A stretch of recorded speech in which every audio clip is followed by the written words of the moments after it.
Mikrofonen. Hej och välkommen till mikrofonerna. Detta är ett poddvarp som vi sända Anna Gwen från Jöda. Även är frukt och fjällbröd. Det är allt ett kvätt som är framme för tøyna och för gäster vi tar. Vi tar oss om spännande vidskifter som du inte hör om ganska så näck för era stände. Men mitt namn är Bo Tyrell. Välkommen.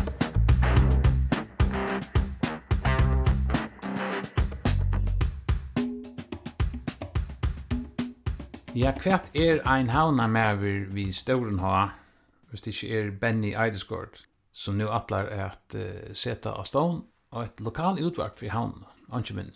Det er en spennende verskatland som er kommet rettelig lengt, så vidt jeg vet. Han atlar ikke selv arbeid fulltime vi utvarp noen, men skal få ånder å gjøre det meste. Han er han som setter det i gangt.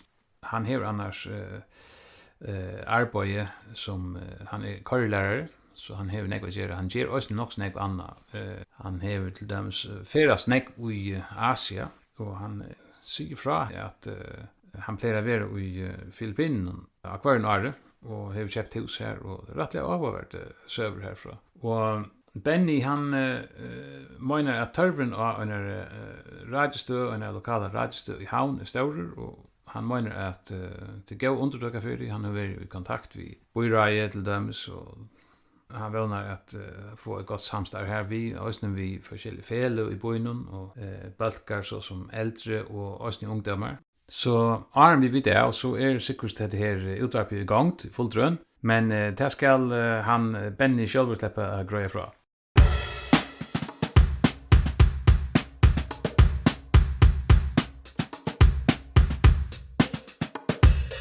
Välkommen och nu sitter vi inne tja Benny Eidesgaard her uppe i Jökulstræt, og Benny Eidesgaard er en avhåverdig person. Han er en ordentlig køyrer, måtte jeg sagt. Han er køyrelærere, og han hever minst 1000 jøden i elden, har vi skilt.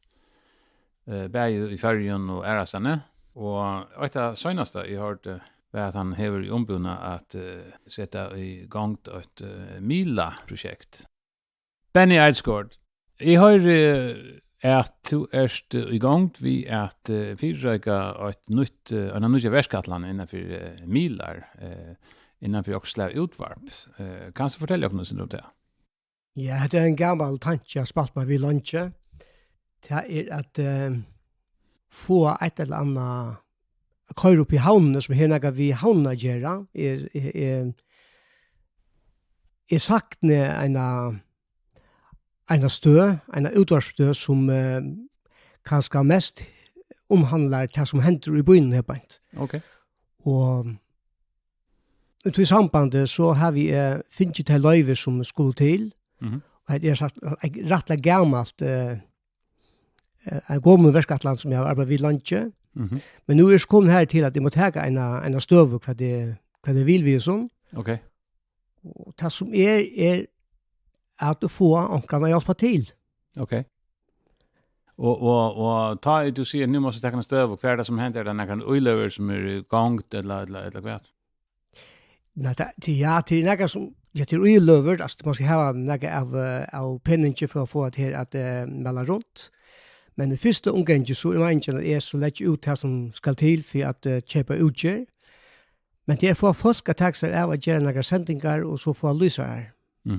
Og dette krever synder av orsko og planlegging. Men vi tar det her et annet arbeid vi syner av, så tek det tydelig at få et ting på plass. Og det kommet kan veve i sånne planen? Ja, det en, kan man si, en borre.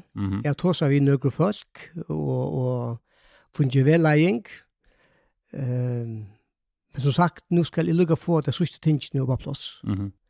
Hvordan ser vi løyven og så få det løyver? Jeg har finnet ikke løyven på plass. Okay. For ødlemyndelig. Det er sendt av i luften, altså? Ja. Og utgjør, det har ditt langt å mørda, men tjekka, altså? Det har vi så finnet, jeg tar så vi folk som har skilførsjon, og jeg finnet ikke gode priser. Så de tingene er som så i leie, men som sagt, jeg skulle ha folk rundt om som kunde hjälpa mig visen. Mhm. Så hvis det är några ute som har sändningen nu så det är välkommen att hejda an med bä vi kommer i huskotna göra sändning och tag sig en sändning och ända stola det är vi nummer 1 så kunde komma igång. Mhm. Och det låter ordentligt spännande. Vad var det som fick det att kvar liksom tankarna att han fyra kvar det finns det att vilja göra en sån här radio. Som säger Jan det är bojen är våren som mycket stor nu att jag kan huxa mig att finna ett radio som är för havna. Mhm. Vad det händer i havna, vi såg att det är riktigt av till dömes vi arbetar runt om bojen och inte vet vad det är så 4 gånger och när det ändar och det är tilltagen som är i bojen och utrottor att det händer näck och bojen näck för det är gamla har det stånga rött kan man säga till uppskott att gott huskott att det finns en rött det är unga finns en rött det kunde vara något som kunde vara projekt för skolor eller för era stonar till de unga just en sändning tollega kunde finna en ras alltså till näck man kunde just lokalt. Akkurat. Alltså nu var det ska klaxuskingar sig till det snacka här. Tar halda säkert det heter förfärligt höra att tar man inte att kringvarpet till bara havnen alltså. Ja, jag ska se om det här har förra björ. Låt också ha radio. Akkurat. Ja. Men du nämnde äldre och så nämnde du townlike och kvar är det tossar vi lokala vindlagar och något så om vad man kan göra om det kan hjälpa till vi får ut kunning lokala kunning av olika slag. Jag kan ju från kommunen är säkert intresserade i sån alltså. Ja, alltså jag har haft en förlare ute och ta visa till att bojra är vi på att det kommer en utårsstöd i havnen som omhandlar uppbyggnader i havnen. Så där vill jag gärna komma vid tillfälle och i så fall att det har varit nöjt. Jag tror så vi äldre röje och det ska så vända åter. Mhm. Så att det är små ting i gång till ombundna. Och då det ser äldre rai, då är det väl till att alltså huxa det så att göra sändningar som är särskilt väntar till äldre folk eller. Ja, jag huxar att de äldre skulle få live själva göra en sändning. Okej. Och vikna en sändning och vikna här själva roa i innehållet. Mhm. Så det här var en rött utåt till. Mhm. Här är säkert också en som man kan förestilla sig. Okej, även är det särskilt ämne du har huxa om här eller mera i behöver kosta här eller vad det minnas tid. Det är något sövligt man kan huxa sig röst. Ja, alltså hvis du tar han aldersbølgen så är det så att det skulle kunna utlysa till det äldre bönen så hade jag troblägga. Det sitter inte hänga en tält i alla som tonar. Nej. Så att det tejskipa för turen och imsko tilltökon så kunde beinleis komma ut luften av vittu så det får färt ut han äldre. Ja, men det är störst ävne ett avvärst ävne vi de äldre borgarna alltså tar nog inte ordentligt ut kanske hvis det inte brukar internet så nägg det är ganska nog så nägg av dem som inte gör att det kan gott förstilla mer. Ösnen är det väl sagt han så att nägg av dem har nägg spännande att se från. Ja, men det är det som är tanken att det är det här. Det får sin egen rødt. Havn är så mycket stor nu. Havn har nekva søvo.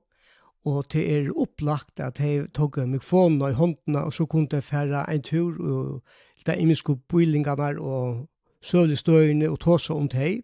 Så det er ingratelig eisne fære en søvebursrurt. De kunne gjøre noen samrøver vi politikere. De kunne enda velge at jeg en tøym her til å spille at han taler ikke en teimun lister av lust etter. Så jo, jeg halte absolutt at de eldre burde finne en rødt. Og faktisk er det samme vidt de unge. Mhm. Jeg vet det er ungdomssendinger, men det er opplagt at finne inn av en jeg vet ikke, en kveldskola, et ungdomsfela, innan skolan kanske, här det finns löjve att göra en sändning om vik, det skulle vara parster av en verskatland. Det kunne eisner avhverst. Og så husker om eisner den her idrotten som er i byen. Jeg får ikke vars på den store idrotten, fotboll og håndboll, men eisner smar ut av de greiene, at her eisner får en rødt ut til. Hva husker du om for idrott og greiene her? Her har vi en rikk, vi har det her sørst jo. Här Det är en pura bitter. Ja, Här är en huxcenter. Det är också så vill renning och friidrott och sånt. Ja, det är så här vi vi har badminton, vi har kurraböst, vi har boashooting, vi har dart, vi har nekvar luttlar små utdragreiner och all helst onkra så inte har nämnt eisne så ut. Inte komma tankar om till jag har inte där. Mhm. För en gameplay ju att ta lot och agiliten och ta play det är också nekvar forskjelliga såna utdragreiner. Men här är säkert forskjelligt man inte huxar om så till dagligt. Jo, men så fallt det som agiliten så hör du då kanske andra kvartal så hör du ju mer om det. Nej, det där. Att alltså smakkappen där här var och det nya talenten som kommer fram och det tänker ja. Mm. Men alltså man har inte såna gånger helt. Nej, du har det kappingar. Mm. Men alltså då du tar sig om utbrott så visst du vill höra mina meningar så må jag säga att vi flott i Lahanar i Achan. Konan min hon är halvförsk med halvsvensk men hon var rätt imponerad. Jag måste ju rätt där alltså. Ta hon ser utbrottar anläggningen och utbrottar områden här. Hur stort det är och hur det är inrättat och hur det är lagt upp, hur öppet det är alltså. Och det är verkligen gå utsätta till långdömen och till öt som vilja alltså. Det är fantastiskt alltid. Men hvis vi får lägga förbi till en alert då alltså kvärt andra är det särskilt som man huxar om tar man sig lokal Ja. Så nu kan kanske ta bojra i att det lägga som. Mhm. Alltså bojra har nog ting i ombona kvar det att bitcha nutjon och utbitcha och kanske ta nior och ja. Det tingene och det är ju borgare i kommunen som syvende sist skulle gjalta det här och är visrui och som är sin skilja bojran och så att det här fegen vilja kunna greit borgaren fra oss den här. Mhm. Det här var en heimasøye, men som Johan er en kvør for innan heimasøye i Torsland bøyra. Ta skal du være bostet rom at nå får jeg inn og leide etter noen helt avvisen.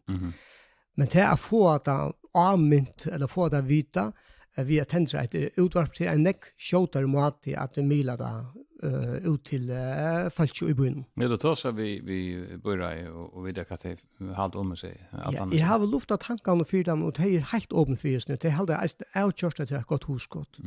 Altså, tar det byrasfunder, så vet man at det er varspa beinleis av neten, men da skal du alltid være bostet om det, og så skal du sitte framfyr, sånne teltene framfyr der, så du kan køre lustholdet fra, og så vil det varspa beinleis ut. Husk, er det eldre som sitter og en heime, en øresle, at det er kjøtt å kunne åpne for en radio, til å sitte ikke fra teltet, og få at her opplysningen skulle ha bruk for middelnavn. Akkurat. Mara ömaka läst och man sitter äter eller sitter kör bil och så är det. Ja. Utan man behöver inte göra kan ömaka. Man behöver inte gå hitcha, man bara hör det alltså. Det är så det är. Det är en större firma vi radio milen att det kräver inte såna uppmärksamhet alltså. Det är lättare att bara få det servera i öronen alltså. Ja. Så det är ju här och nu va. Ja. Han låter den här nu till man häkarna. Ja, men så kör han det möjligen östning att de lägger det på internet. Det väl kan huxa med det huxa östning. Det är så att huxa om man får lagt det ut där så bland en kvart så kan lusta till att. Mhm. Är det omfattande centerflada det tog som här eller? Först ungefär så huxar vi det här att kanske trutja det om vikna. Det börjar vi. Mhm. Men som sagt det ska pengar till. Så här må få stolar och är vågne och hoppas att det är stolar och i havnen som är villiga till att offra på det projektet. Det är inte något vi vinner inte för jag så är för onka pengar på sjursen. Så det är fyra simpelt att göra bojen kanske mer lövligan och för att kunna kan hända i bojen. Och det kunde alltså vara avvärst fyra imiskar vinnegreiner till dem handlar och att komma fram via någon dagstillbøy, og så skulle du være til borgarna i havnene, hva det kunne få mulighet av bæg av tilbøyen og av serprisen og hva det så ønsker være. Spennende, og jeg mener det går etne vi som tiltæsene, og hvordan det, tog jeg hører sånn, når skal man råkne vi at det begynner senta? Ja, hver dag opp til morgen, så var det langt i luftene. Og jeg kom her til at jeg må ta en avkjør nå, så ja, jeg vet, jeg tår ikke å se denne dagfasting av. Men vannet innanfor halvstått tog.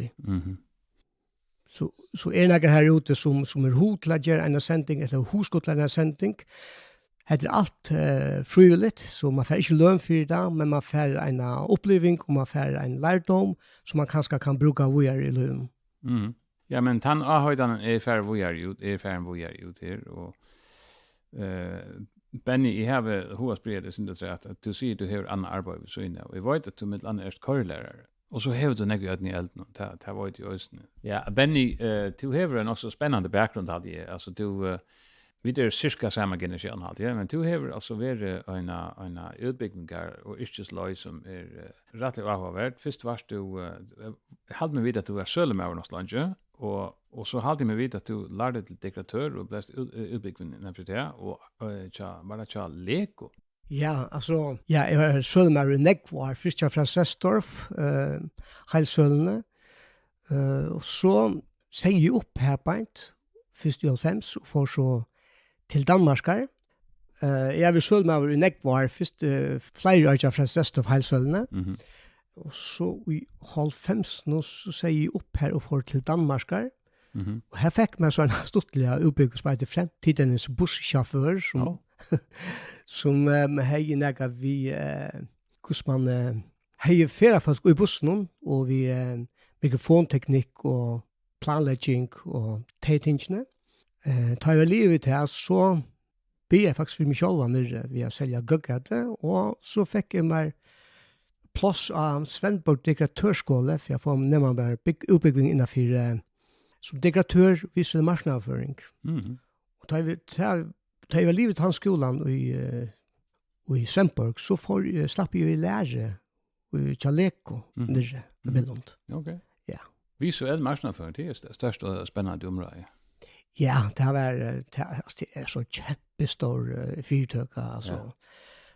Hvis man skulle gjøre noe til dømes vindu I Russland til dømes, så gjør de en plantekning av vinduene og bæge designerer vinduet inn av vinduet vi øtler produkter hver det standast oppstittlast og centimeter, millimeter fra vinduskarme og annet og lukt, og så får folk I Russland ut og hongte akkurat som jeg har sagt det skulle være middellandet. Og så får man omkring turer til dømes til Frankrike, her det skulle være framsynning, her man så skulle sette framsyningen opp, og nei, det var stått litt. Det var helt annerledes å komme inn og helt tant mer så gjerne, det vil si. Jeg kan forstille meg til det, og til åttan iver at du kan bruke I nekken sammenheng, da du hokser handel og vindvirksomhet og annet forskjellig. At marknadsføring blir ofte en viktig parter av det. Ja, altså, fra tog at det utlaget jeg leker, så for så vi at tildømes innrettet handler hver med kort noen fokalpunkter inn I handlene. Var det I førjen? Det arbeider vi I førjen I UK en gang. Altså, du hjelp til handelen vi innrettet? Ja, sommerhandler. Altså, det burde du gjøre når jeg burde det her. Man fikk folk til gengene av som ved handelen, eller komme av noen fokalpunkter. Det kan som anmynte folk om å kjøpe noen ting. For det kjøpe mor? Ja, tildømes. Ja, men det viktigt att det är psykologin ut av visuella här eller liksom att få att här fram som ska fram. För det är så öle kött att det vänder över och det har undangått det som ska man att sälja och engagerat så nytt det inte alltså. Nej.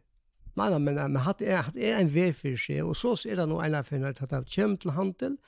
Man helt väl en handel tror man ska tjäna på annars är ju inte orsak till att ha en handel som så tar pengar för det.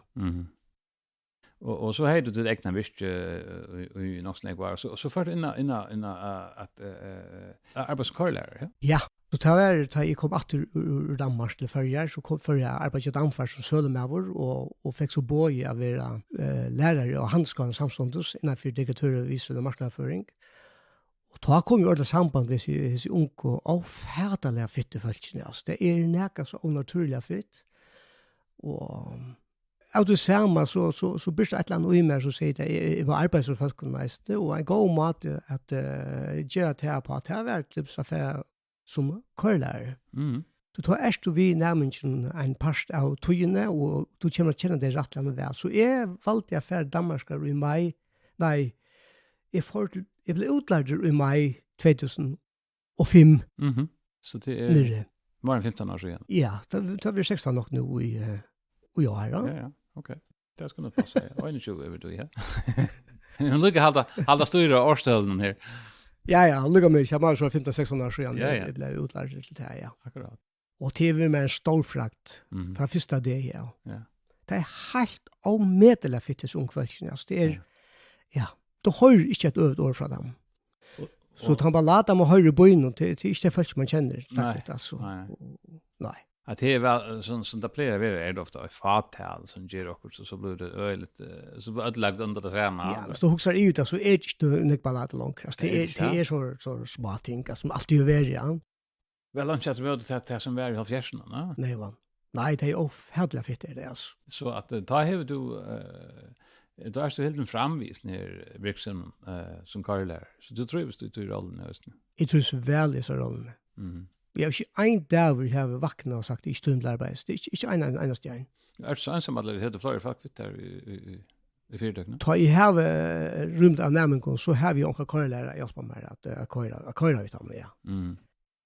Nu tar ju to atlar igång vi ett här spännande virksomhet vi snir utvart någon här snir lokala havnar utvart. Det finns ju namn förresten. Nej. Nej. Okej. Det är ju några namn än så. De orsakar är snart ju extremal först. Jag kan finna på att vittlas in havnamal eller extremal. Ända för en Suriamal. Nu ska det Suria i morgon.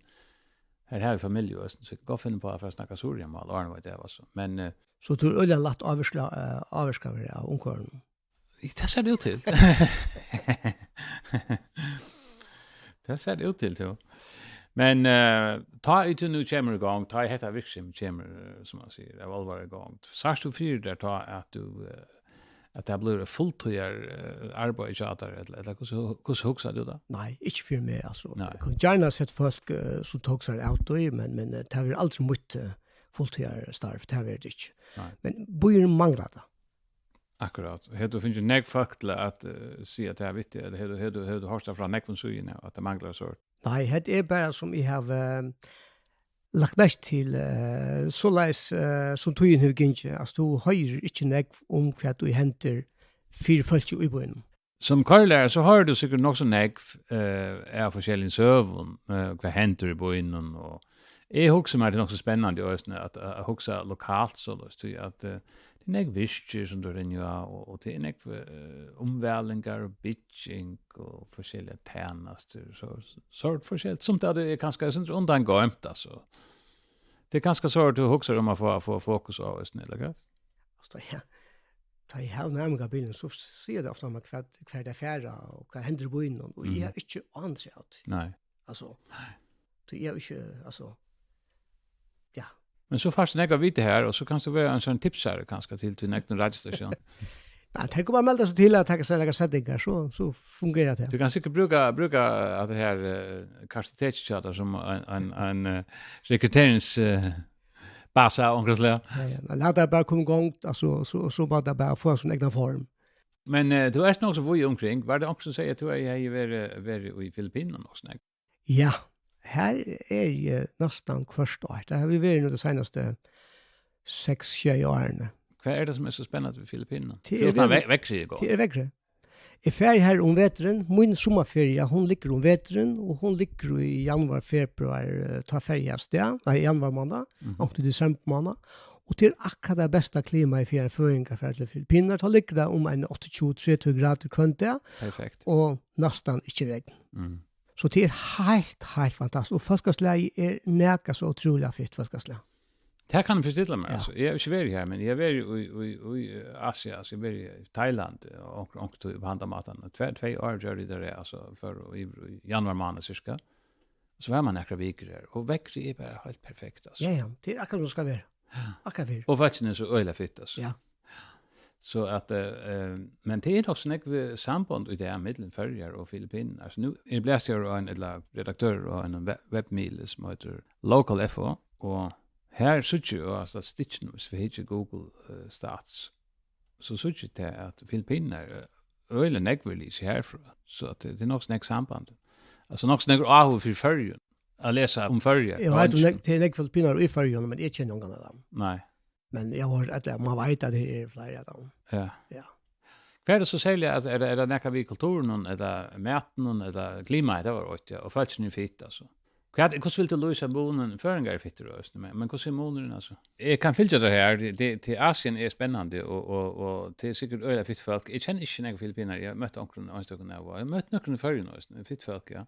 Men kvar är det som ger alltså kvar det monen måste lösa det så Norrland är inte ganska grått eller sol sen det dämpa ut jag tror motor testa in här i mera sol och eller hur upplevde du det? Ja, så nu var det väl och så är det kvita stränder alla stans.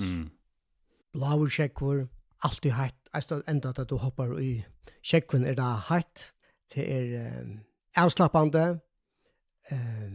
Det är väl också en fraseskänsla det här att det har vi ofta också om alltså ta det så högt. Hur är man så glad för det? Men det är också du släpper undan affär och stora jackor och tröjor och allt det där och gummistövlar det ska för ut. Du behövs du kan bara gå in t-shirt. Ja, du kan plana ju där in. Du vet akkurat ska göra morgon den nästa vecka eller nästa månad. Du vet att arn alltså att ta ber till. Är det neckfolk från åkara brötgrader man det sagt som möter i Här är neck russar. Ja. Här som är ju till förum. Det är några skandinaver amerikaner och engelsmän. Det kommer så att säga att det stanns från. Ja. Riktiga kineser. Ja, det kan jag ta. Ja, men här är det är fast alla stans från. Ja. Spännande, ja. Är det sån och är för allt en och som heter Cebu. Och en som heter Bohol. Alltså det är så ja, Bohol.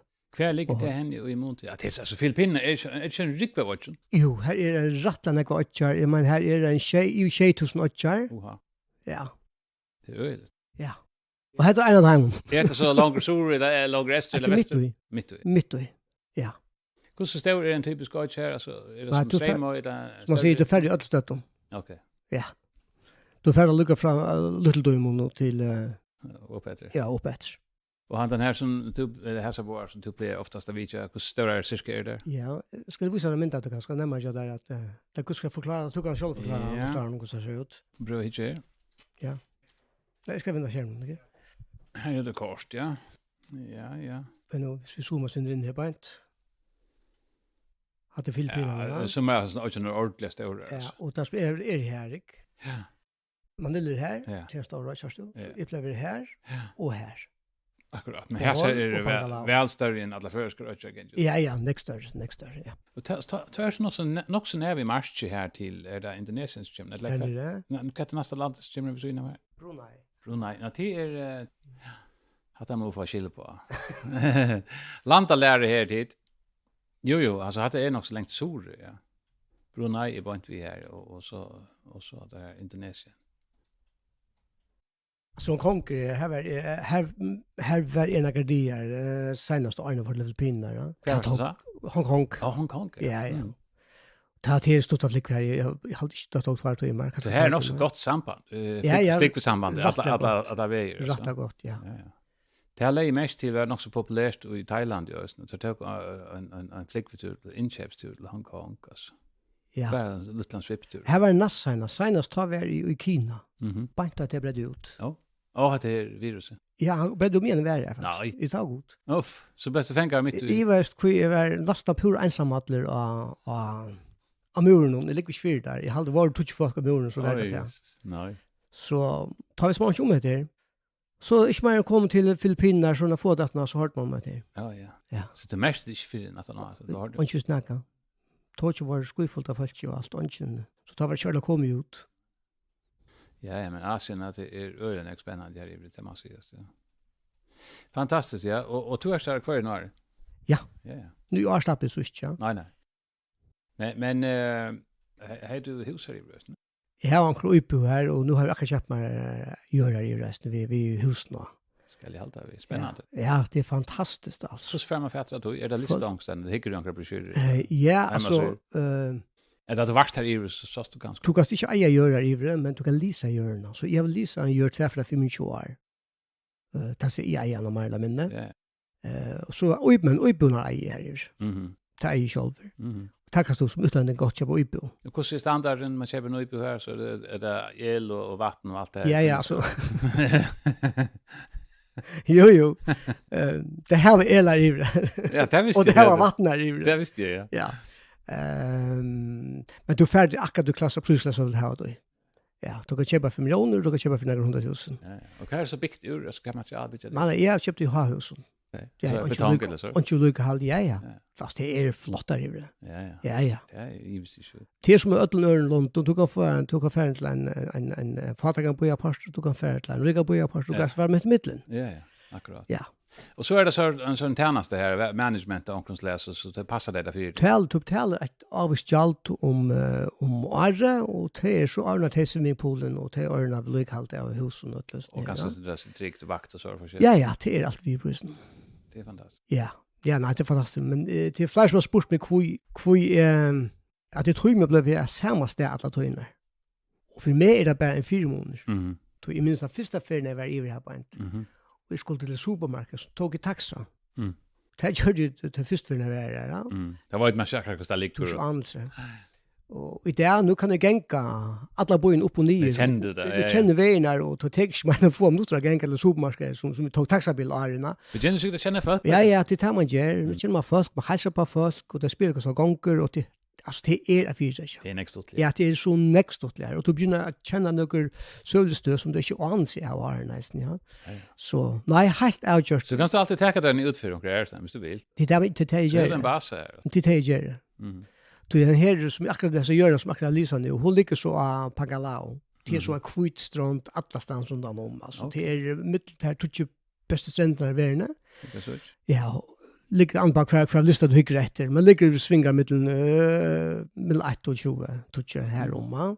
Fantastiskt. Det är helt fantastiskt.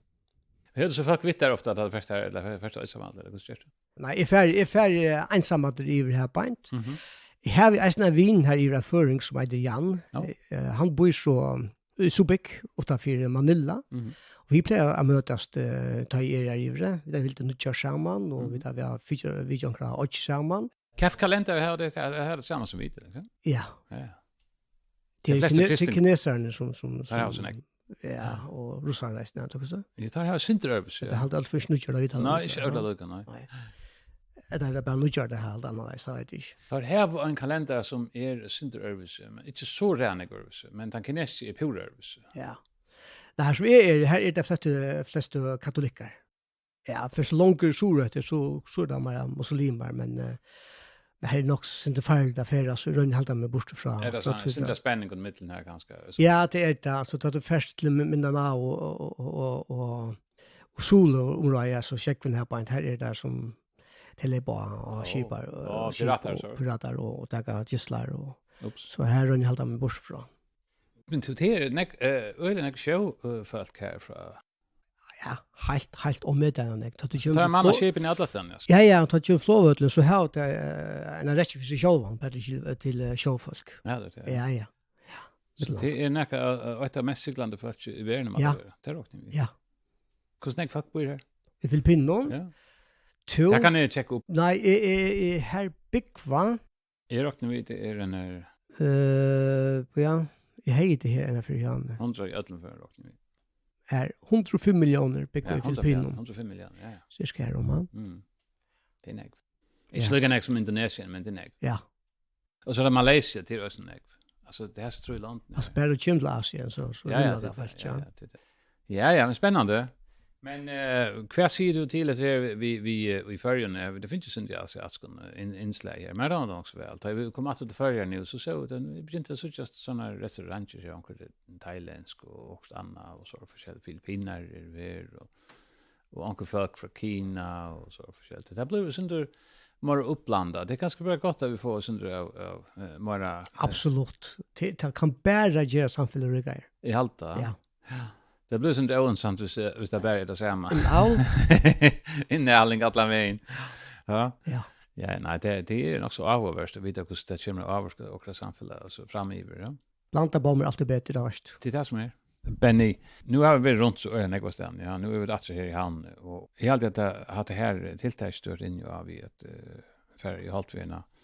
En utdrapsstöd, en lokala utdrapsstöd, det är också avvärst. Och de følelsene du løyder etter for tøyene, kan du si om det det journalister, eller det bare mentarna, det ganske mest mentarna tilfær, eller så lokalt, som du husker om, altså, det folk til å gjøre sendingarna, det løyder det sponsor nøysen kanskje? Ja, altså, utan penger ber det ikke til. Nei. Og tog jeg kunne huske om at her fyrtøkker som jo i havnene, og som vilja tjäna att alltså livet av borgaren i havnen var ju av ju att vi är så att landa på inte huset de med visitorsan upplagt att det kanske var vi det fick så in tvinde ut bei förskon och kanske upp att det bättre kanske enskon för det som vi kör bojen där kunde vi resta en uppstartshalve att fortälja vad det händer i hesa vikne kvar möjliga det hava där kunde vi ja så havnen stor. Det kunde være, som sier Janne Bøyreie, som kommer ut eisen ena for vikene og forteller hva vi er på for gang, hva prosjektet for i gang. Ja, det er ikke bygd i gang. Altså, bare her som vi bygger på Åma for her, og ikke hvordan vi på blokker er bygd nå, eller retthus her, Åma for her, Staffala, eller her. Ja. Øyne, Og det henter mentarløyve, nottarløyve, til blomstra i havnene, opplagt at de kommer ved sin inputte, det bara en vinter-vinter-situation, alltså till alla vindjöken. Och så är det att man huxar havnen om det är så stor som du säger, men det är östen till kommunen, hon spröjsen också nek, alltså det är Nölsåken en parsta havn i det, och Kallafjör en parsta havn, och Kallback, och så har du Välpastad, och Kirstjøpø, och Nekånderstöd. Ja, men det är så att det är utgörande som avgör går så längt ut om havnen man kan komma. Ja. Och till löjene som nu ena för har fylja vi utarstøyen, ja. Här nu är det så ärmarska det syntur. Ja, till ett par löj vi får från myndlägen. Ja, alltså geografiskt hur längt det gränserna och det tingen, ja. Kraftig center nere så. Ja. Och det så havnar bojer eller det havnar kommuner. Det må bara vara havnen. Hålla till havnen. Finn det att det är. Ja. Ja, men i alla fall en god etnovisning. Jo, tack. Och som sagt, nu hoppas jag att telefonen för att ringa, som att det är några som bjöd sig fram till att vi via göra sändningar och till att ståles ner. Här måste vi vänna. Ja. Han ahöjdan här vi färn vojar ut. Och vi tackar Benny Eidskort för samrövande här. Själv tack, Boe. Och då hon har möta där. Sånlös.